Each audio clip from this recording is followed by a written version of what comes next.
A primeira sorveteria do Brasil foi instalada no Largo do Paço Imperial no século XIX, com sabores bem brasileiros. Eram sorvetes de frutas, jabuticaba, coco, manga e de pitanga, que, diz a lenda, era o preferido do então menino Dom Pedro II. Mas como ainda não havia energia elétrica, não era possível conservar o alimento que derretia se não fosse consumido logo. Por isso, os horários da venda de sorvetes eram anunciados nos jornais da época.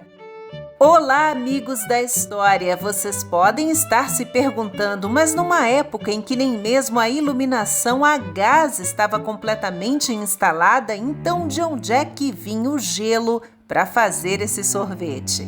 Pois é, vinha de longe. A primeira vez que ele desembarcou em terras brasileiras, em 1834, foi no navio Madagascar, que partiu de Boston, nos Estados Unidos, com cerca de 200 toneladas de gelo.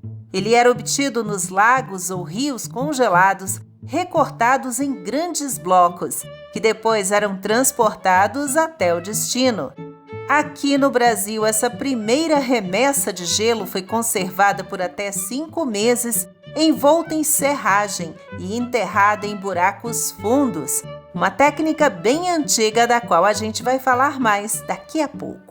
Dos depósitos subterrâneos só eram retiradas as quantidades certas para a produção diária. E assim que chegou, primeiro ao Rio de Janeiro, por iniciativa do comerciante Lourenço Falas, e depois em São Paulo, graças ao italiano Luiz Bassini, essa delícia gelada fez muito sucesso no calor brasileiro, entre crianças e adultos. Era refrescante, docinho, mas queimava a boca, reclamavam alguns. As pessoas faziam fila para provar a novidade e logo as confeitarias, os lugares mais elegantes, também incluíram o sorvete no cardápio. E por causa dele, as mulheres passaram a ousar entrar em espaços exclusivamente masculinos, como os cafés.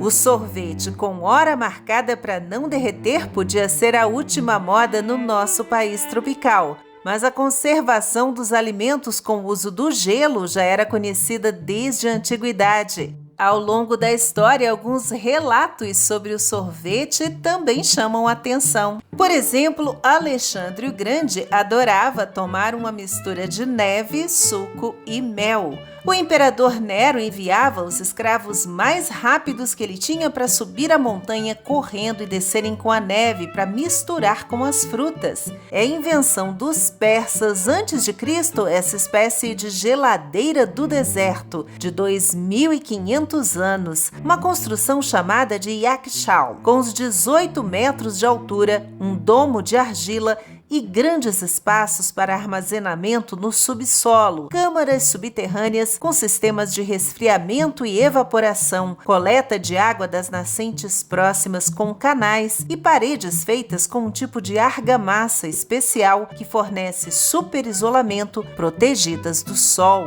A invenção do sorvete em si, aquele mais raiz de todos, que deve ter sido uma mistura de neve com leite e frutas, já foi atribuído igualmente a vários povos.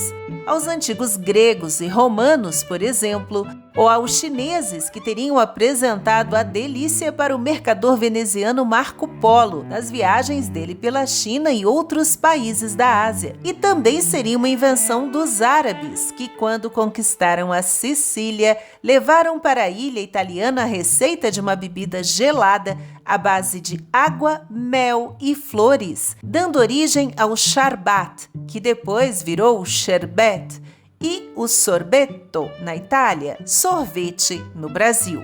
E na corte francesa, esse xarope doce e gelado ficou conhecido como crème glacée. E desde o século XV já era conhecida a prática de adicionar sal ao gelo para a bebida congelar mais rápido. Quando a família real portuguesa chegou ao Brasil em 1808, o aproveitamento da neve e do gelo para uso alimentar e medicinal já era conhecido na Península Ibérica, talvez também por influência dos árabes, dos muçulmanos que dominaram aquela região por vários séculos. Há registro da venda de gelo em Lisboa já no ano de 1615. Os portugueses devem ter sentido falta dele aqui nas nossas terras.